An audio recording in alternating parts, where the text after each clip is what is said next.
하나님께서 오래전부터 약속해 주신 아들 이삭이 드디어 태어났습니다. 우여곡절 끝에 아브라함이 100세에 얻은 그 아들로 인해서 아브라함과 사라는 하나님에 대해서 다시 한번 새롭게 느끼고 경험할 수 있었어요. 여러분, 이 두 부부가 절실히 느끼고 경험한 것은 무엇이었을까요? 사도 바울은 로마서에서 이 아브라함의 마음을 이렇게 써놓고 있습니다. 자, 로마서 4장 17절 말씀 같이 한번 읽어보겠습니다. 시작. 기록된 바 내가 너를 많은 민족의 조상으로 세웠다 하심과 같으니 그가 믿은 바 하나님은 죽은 자를 살리시며 없는 것을 있는 것으로 부르시는 이시니라. 아멘. 자, 아브라함은 100세가 되었을 때에 자기 몸이 죽은 것 같았고 또 사라의 태가 새 생명을 잉태할 수 없는 죽은 몸이라고 생각하고 있었습니다. 자, 그런데 이런 죽은 몸에서 새 생명이 태어난 것을 경험하면서 아브라함은 하나님에 대해서 뭐라고 생각을 할 수 있었을까요? 바로 그가 믿은 바 하나님은 죽은 자를 살리시며 없는 것을 있는 것처럼 여기시는 분이라는 것을 다시 한번 깨달을 수 있었다는 것입니다. 아브라함은 이삭이 태어난 일로 하나님에 대한 무한 신뢰를 할 수 있었던 것이죠. 그 전까지는 긴가민가 했었을지 몰라도 이삭의 탄생을 경험하고 나서는 인간의 죽음도 극복할 수 있는 전능하신 분이라는 사실을 깨닫게 된 줄로 믿습니다. 자, 그래서 결국 이 믿음이 어디까지 진행될 수 있을까요? 바로 이 부활신앙의 믿음. 다음 주 살펴보겠지만 바로 모리아산에서 이 부활신앙이 다시 한번 확실하게 보여지고 있는 것을 볼 수 있습니다. 여러분, 이런 믿음을 아브라함에게 만들어주신 분이 누구일까요? 누굽니까? 예, 바로 하나님이시지요. 아브라함이 열심히 노력해서 이 믿음을 따낸 것이 아니고 전적으로 하나님의 열심과 노력으로 그 믿음을 만들어 주셨다는 겁니다.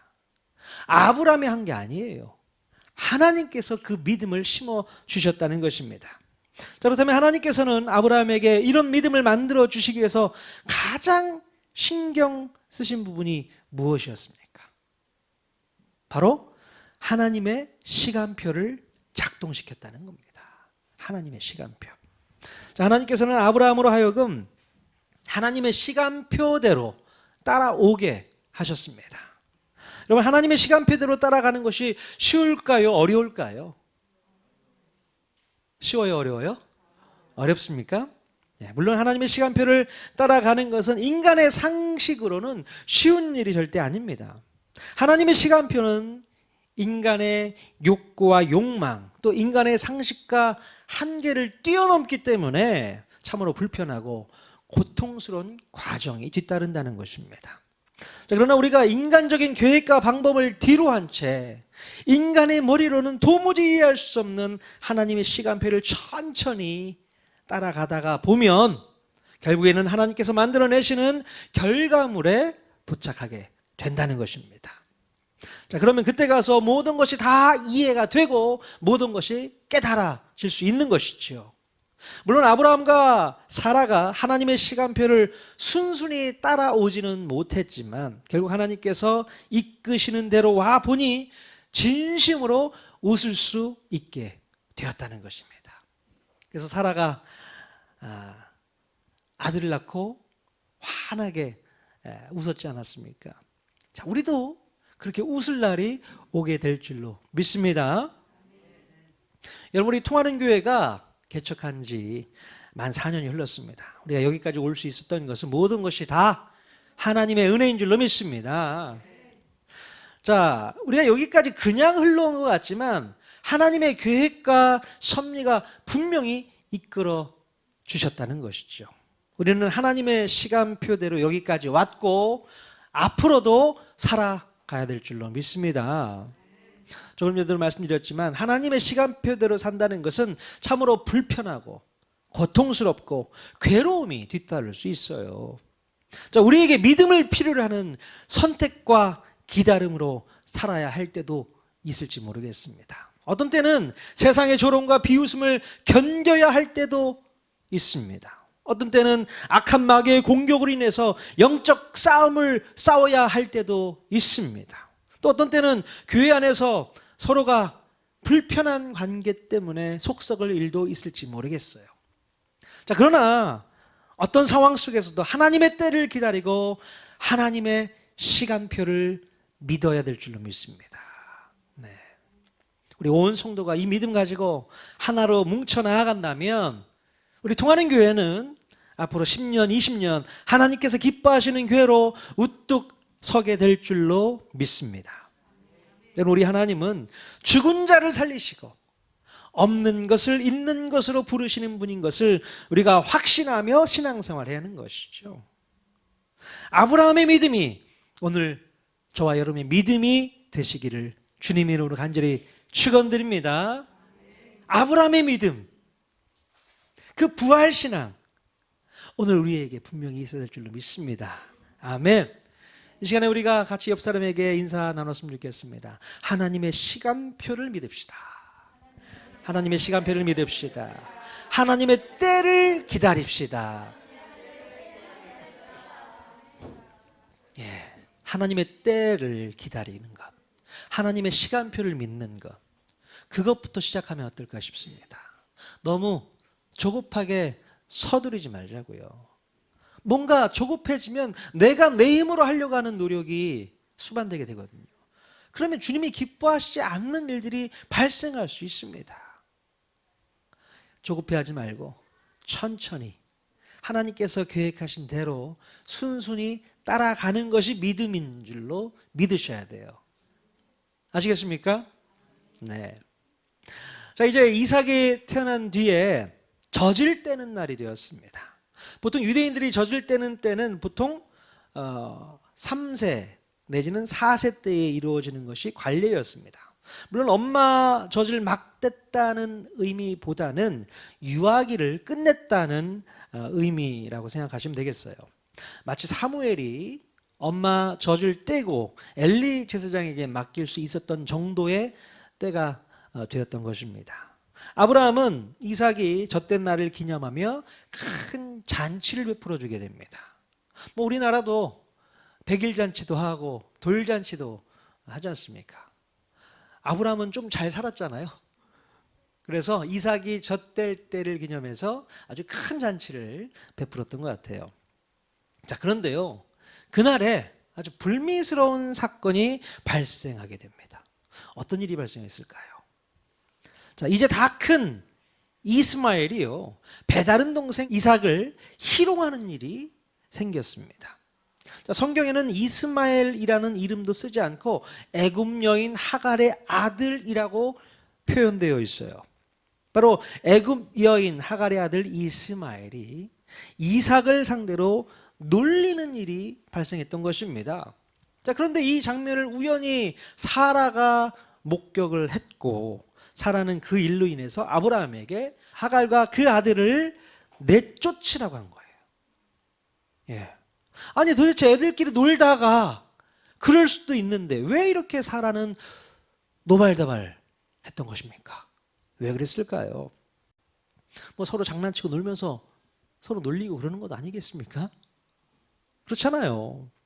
자, 이 일이 하갈과 이스마엘을 내쫓을 정도로 심각한 일이었을까? 사라가 좀 심한 것 같죠? 제가 볼 때는 좀 그런 것 같은데요. 자, 여기서 사용된 이 놀리다라는 뜻, 이것을요 히브리어 단어로 보면 차하크라는 단어를 씁니다. 차하크. 자, 단순히 이 차하크라는 단어는요, 아이를 데리고 놀리거나 희롱한다는 뜻이 아닙니다. 이 차하크라는 말을 우리 성경에 제대로 번역되지 않고 있는데요, 이 단어는 어떤 성적인 위해를 가할 때 쓰는 말이 이 차하크라는 단어예요. 예. 그래서 문제가 되는 것입니다. 나중에 우리가 창세기 또 보다 보면 요셉 이야기가 나오는데요, 요셉이 보디발의 아내에게 차하크를 당하는 일이 발생하게 되죠. 요셉이 보디발의 아내로부터 매일같이 성적인 희롱을 당하게 되는데, 여기서 쓰인 단어가 바로 차하크라는 단어입니다. 자, 그러므로 이스마엘이 이제 막 유아기를 끝낸 이삭에게 차하크했다는 것은 뭔지는 모르겠지만 성적인 위해를 가했다라고 추측할 수가 있습니다. 아마도 이스마엘은요, 이삭이 나중에 다 크면 아버지의 기업을 혼자 물려받게 될 것을 생각하고 있었던 것 같아요. 예. 그래서 뭔가 심통이 나 있었던 것이 분명합니다. 심통이 났겠죠. 저 녀석만 없으면 내가 아버지 재산 다 물려받을 수 있을 텐데 저 녀석 때문에 그 일이 안 이루어졌어. 이삭이 태어나기 전까지는 이스마엘이 혼자 사랑을 독차지했잖아요. 근데 이삭이 태어나면서부터 아버지의 사랑이 나에게서 없는 모습이 너무 속상한 겁니다. 그러니까 이번이 처음이 아닐 확률이 높습니다. 부모님이 보지 않는 그때를 틈타서 이 이삭을 학대했던 것이 아닐까 그런 생각을 해보게 돼요. 자, 어떤 성적인 학대를 했을까요? 뭐 고자라도 만들어 놓으려고 했던 것이 아닐까? 그래야지 아버지의 씨가 이어지지 않을 테니 모든 재산이 나한테로 넘어오겠구나라는 생각을 할 수 있는 그런 나이였습니다. 이스마엘이요. 자, 그런 이유 때문에 사라는 깜짝 놀라서 이 하갈과 이스마엘을 내쫓으려고 했던 것입니다. 자, 사라의 말을 들은 아브라함은 그 일로 인해서 매우 근심하게 됩니다. 자, 아브라함의 입장에서는요, 이스마엘도 자기 씨로 태어난 자기 아들이 분명하죠. 그렇죠? 아브라함은 이스마엘이 태어났을 때 그 어느 때보다도 행복했었습니다. 야, 내 아들. 자, 이삭이 태어나기 전까지 이렇게 14년을 함께 살아온 아들인데 집에서 내쫓는다는 것이 말처럼 쉬운 일이 아니었을 것입니다.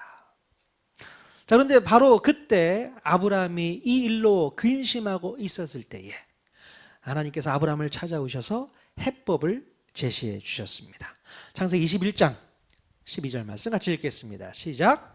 하나님이 아브라함에게 이르시되 내 아이나 내 여종으로 말미암아 근심하지 말고 사라가 내게 이른 말을 다 들으라. 이삭에게서 나는 자라야 내 씨라 부를 것임이니라. 더 이상 근심하지 말고 사라의 말대로 하라는 것이죠. 오직 이삭에게서 난 후손만이 아브라함의 자손이 될 수 있다는 것입니다. 그래서 아브라함은 눈물을 머금고 하갈과 이스마엘을 내보내게 됩니다. 자, 창세기 21장 14절 한 번 더 읽겠습니다. 시작. 아브라함이 아침에 일찍이 일어나 떡과 물 한 가죽 부대를 가져다가 하갈의 어깨에 메워주고 그 아이를 데리고 가게 하니. 네. 아브라함은 이 핑계 저 핑계 대면서 하나님의 말씀에 토달지 않았습니다. 하나님, 이스마엘도 제 자식인데 제가 어떻게 내쫓을 수 있습니까? 이것은 너무한 초사가 아닙니까? 어떻게 그렇게 냉정할 수 있습니까?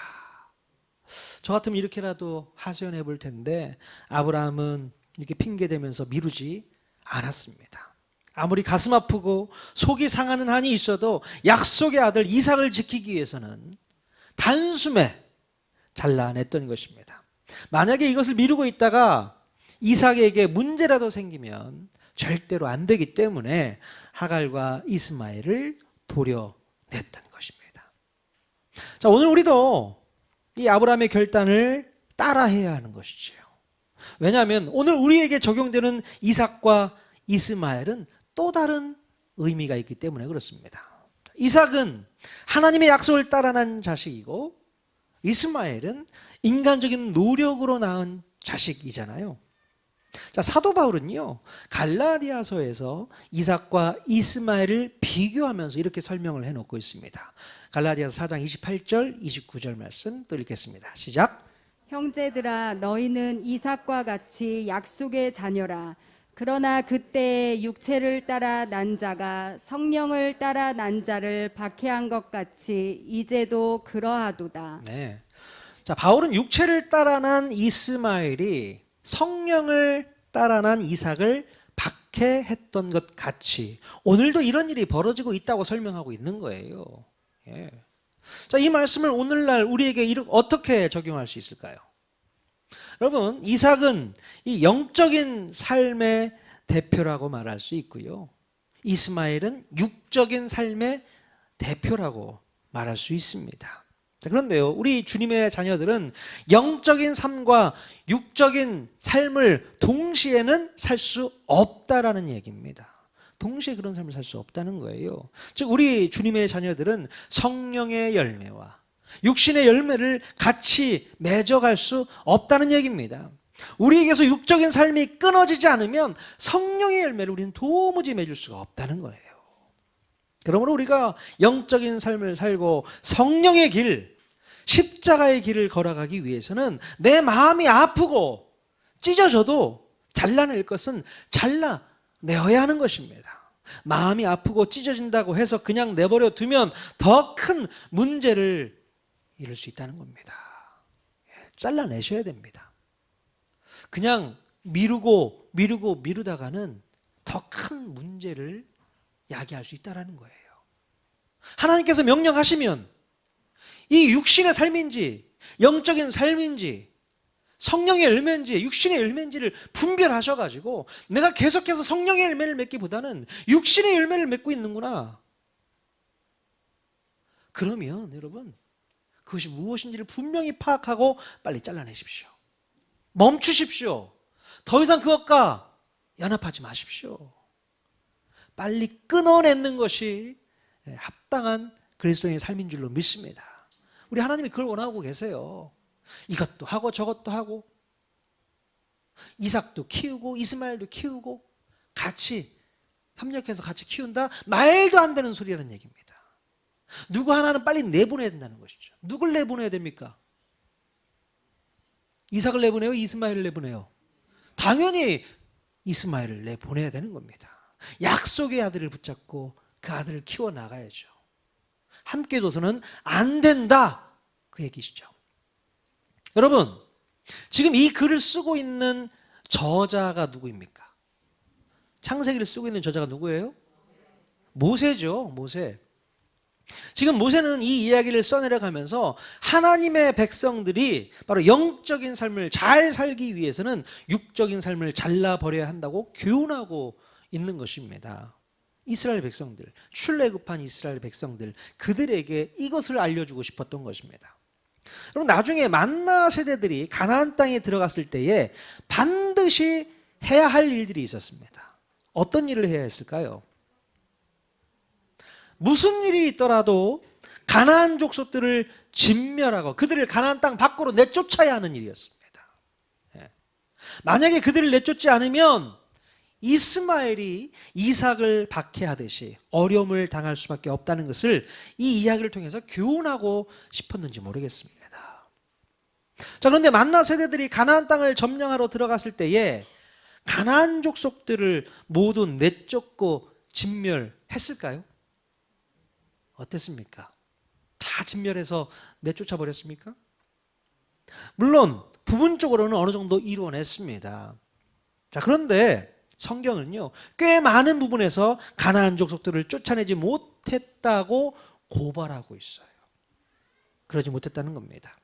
사사기 1장에서 보면요, 계속해서 반복되는 말이 있습니다. 제가 한번 세봤어요. 9번이나 반복하고 있습니다. 뭐라고 되어 있냐면 그들을 쫓아내지 못하였으며 그들을 쫓아내지 못하매 쫓아내지 못하였으므로. 몇 번 기록했다고요? 9번을 제가 찾아냈습니다. 해야 될 일을 하지 않았더니 어떤 일이 발생했다는 거예요? 사사시대가 임하게 되었다는 것입니다. 여러분, 사사시대의 가장 큰 문제가 뭐였냐면 남아있는 가나안 족속들을 모조리 다 쫓아내지 못했다는 겁니다. 그게 문제였어요. 그래서 그 남아있던 가나안 족속들 때문에 하나님의 백성들이 고통을 당하고 괴로움을 당하는 안타까운 일들이 계속해서 벌어지고 있었던 것입니다. 사사시대 350년 동안 이 일이 반복해서 이루어졌다는 것입니다. 그럼 오늘 우리도 내가 하나님의 말씀을 따라갈 때에 그것에 방해가 되는 것이 있다면 어떤 아픔이 따르더라도 끊어내야 한다는 것입니다. 그것을 끊어내지 못한다면 우리는 영적인 사람이 될 수 없어요. 여전히 육에 끌려다니는 육적인 사람밖에 될 수 없습니다.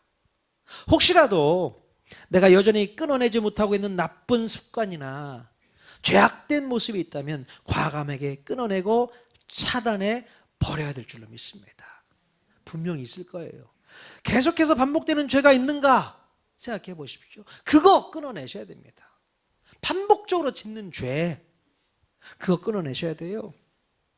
무분별하게 시간을 낭비하고 하나님과 거리가 멀어지게 하는 그런 습관이 있습니까? 그 습관 내버리십시오. 또 잘못된 습관은 과감하게 내버리는 결단이 있기를 원합니다. 저는 혹시라도 요즘에 많이 보시죠. 유튜브 영상과 핸드폰 게임에 빠져서 시간을 낭비하고 있습니까?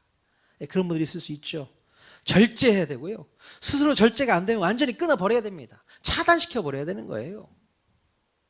우리가 이번 주에 고난주간을 맞아서 하루 한 끼 금식을 하지 않습니까? 예전에 그런 금식도 했었어요. 미디어 금식이라고 들어보셨습니까? 미디어 금식. 그러니까 핸드폰이라든가 TV 전원을 딱 꺼버리는 겁니다. 그러면요, 어떤 현상이 오는 줄 아시죠? 금단 현상이 옵니다.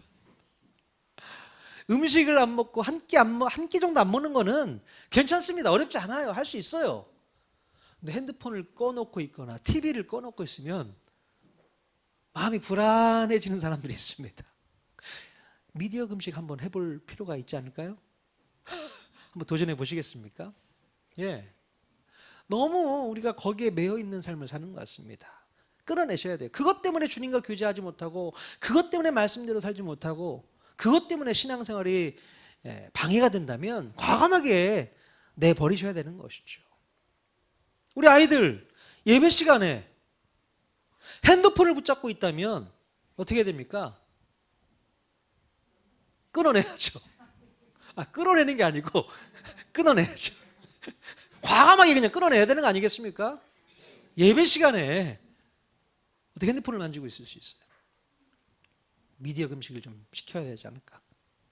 자, 정말 그렇습니다. 우리가 뭔가 하나님과 멀어지게 만들고 하나님 말씀 앞에서 온전하게 붙들려 사는 것이 아니고 뭔가에 이끌려 사는 삶이 있다면 반드시 끊어내야 됩니다. 그것이 힘들고 어렵고 불편하고 아프더라도 과감하게 끊어내셔야 됩니다. 그것이 우리가 사는 방법이에요. 그것이 우리가 살아야 될 비결인 줄로 믿습니다. 안 그러면 더 큰 문제들이 우리에게 찾아온다는 것이죠. 자, 오늘 본문을 이어서 보면요, 하갈과 이스마엘이 집에서 내쫓겨 광야에서 방황하게 되는 모습이 나옵니다. 자, 그런데 아브라함이 어깨에 메워진 이 가죽 부대의 물을 다 마셨는지 모르겠지만 다 물이 고갈돼 버렸어요. 얼마나 목이 마르고 갈증이 났을까. 하갈은 목말라 죽어가는 아들의 모습을 더 이상 보지 못하겠어서 소리내어 울기 시작합니다. 여러분이 하갈의 마음을 아시겠습니까? 우리 자식이 목말라 하는데 마실 물이 없어요. 그 광야에서 어디 갈지 모르겠는 그 상황에서 울음밖에 나오지 않을 거예요. 그래서 막 엉엉 울었을 것 같습니다. 자, 그러자 하나님께서 나타나셔서 창세기 16장에서 이미 약속해 주셨던 그 말씀을 생각나게 하셨습니다. 창세기 16장 10절 말씀 같이 읽겠습니다. 시작. 여호와의 사자가 또 그에게 이르되 내가 내 씨를 크게 번성하여 그 수가 많아 셀 수 없게 하리라. 예, 벌써 한참 전이죠. 이스마엘이 태어나기 전에 하갈이 그 집에서 쫓겨나면서 하나님을 만난 때가 있었습니다. 그때 주신 말씀이 바로 이 말씀이죠. 내가 내 씨를 크게 번성하여 그 수가 많아 셀 수 없게 할 거야. 자, 그 얘기를 하나님이 나타나셔서 다시 해주는 것입니다. 자, 그리고 하나님께서는 하갈의 눈을 밝혀주셔서 샘물을 발견할 수 있게 해주셨습니다. 자, 여기서 말하는 샘물은요, 흐르는 시냇물이 아닙니다. 그냥 고여있는 우물물이에요. 자, 옛날에는 유목민들이 광야에서 우물을 발견하게 되면 물이 마르지 않도록 뚜껑을 닫아놓고 다른 사람이 그것을 발견하지 못하도록 위장을 해놓습니다. 아무도 못 찾게 위장해 놓는 거죠. 자, 그러니 처음 그 적을 지나는 사람은 우물이 있는지도 모를 수밖에 없는 것입니다. 자, 그런데 하나님께서 하갈의 눈을 밝게 해 주셔서 숨겨져 있던 우물을 발견할 수 있게 해 주셨던 거예요. 그래서 가죽 부대에 물을 채우다가 아들에게 마시게 해 줄 수 있었던 것입니다. 자, 비록 아브라함에게 버림받은 하갈과 이스마엘이었지만 하나님께서는 이들 모자를 불쌍히 여겨주시고 살려주셨음을 볼 수 있습니다. 자, 이 부분에서 우리는 한 가지 깨달아야 할 부분이 있습니다. 혹시 여러분들에게 어떤 문제가 있는지 한번 살펴보십시오. 나에게는 이런 문제가 있는데, 자, 그럴 때가 있지 않습니까? 여러분, 그 문제를 푸는 열쇠가 어디 있을까요? 그 문제를 푸는 열쇠는 의외로 멀리 있지 않습니다. 바로 여러분의 곁에 있다는 사실입니다. 우리가 어떤 삶의 자리에 있든 그 삶의 자리에 우리를 놔두신 분이 누구십니까? 하나님이시잖아요. 하나님이 그 삶의 자리에 우리를 놔두셨을 때는 문제의 열쇠도 그 자리에 함께 놔두신다는 거예요. 예. 자, 만약에 우리에게 어떤 문제가 발생했다면 그것 때문에 힘들어하고 고통당하지 말고 하나님께 나와서 그 문제 열쇠를 찾는 게 되게 중요합니다. 그리고 그것이 멀리 있는 것이 아니라 바로 내 옆에 있다는 사실을 깨닫고 찾아가면 좋을 것 같습니다. 예, 바로 옆에 있어요. 별거 아닙니다. 멀리 있지 않습니다. 하갈이 바로 옆에 우물이 있었음에도 불구하고 찾지를 못했잖아요. 그러나 하나님께서 하갈의 눈을 밝혀주셔서 우물을 찾을 수 있도록 해주셨던 것처럼, 자, 여러분의 눈이 밝아지셔야 될 줄로 믿습니다. 그러나 여전히 내가 버리지 못하고 끊어내지 못하고 그걸 붙잡고 있는 한 그 문제의 열쇠는 찾을 수 없게 돼요. 빨리 세상적인 문제들, 끊어야 될 부분들, 영적인 삶을 살지 못하게 하는 그런 세상적인 문제들 빨리 끊어내십시오. 그래야만 문제의 열쇠를 발견하게 될 줄로 믿습니다. 믿음으로 다가가셔야 됩니다. 믿음이 아니고 인간적인 계산과 방법과 그 생각들로 다가갈 때는 결코 열쇠를 얻어낼 수 없어요. 하나님께서 그렇게 만들어 놓으셨습니다. 우리가 어떤 문제를 경험할 때 그것 때문에 당황하지 마십시오. 아하, 하나님께서 나에게 문제의 열쇠를 찾으라는 사인이구나. 뭘로 어떻게 찾아야 되는가? 내가 끊어내야 될 것이 뭐가 있는가? 그것부터 생각하십시오. 차단해야 될 게 뭔가? 내쫓아야 될 게 뭔가? 내 삶 가운데 그것이 무엇일까 생각해 보면서 여러분들이 도전해 보실 수 있기를 바랍니다. 바로 이번 고난주간이 바로 그런 시간이 될 수 있기를 원해요. 여러분 삶 가운데 혹시 어떤 문제를 겪고 있습니까? 문제를 안고 있고 그것 때문에 힘들고 고통스럽고 괴롭습니까? 자, 그렇다면 그 문제의 열쇠를 찾기 위해서 나는 무엇을 끊어내야 되는가? 나는 무엇을 차단해야 되는가? 나는 무엇을 내쫓아야 되는가? 그것을 우리의 삶 속에서 한번 생각해 볼 수 있길 바랍니다. 그러면 그 문제가 해결되는 놀라운 역사가 있게 될 줄로 믿습니다. 하나님께서 아브라함의 문제도 해결해 주셨고 하갈의 문제도 해결해 주셨습니다. 그 문제 해결의 열쇠 대신 우리 하나님 앞에 여러분의 모든 것을 맡기고 승리하는 고난주간 한 주간 되실 수 있기를 주님의 이름으로 간절히 축원드립니다. 아멘.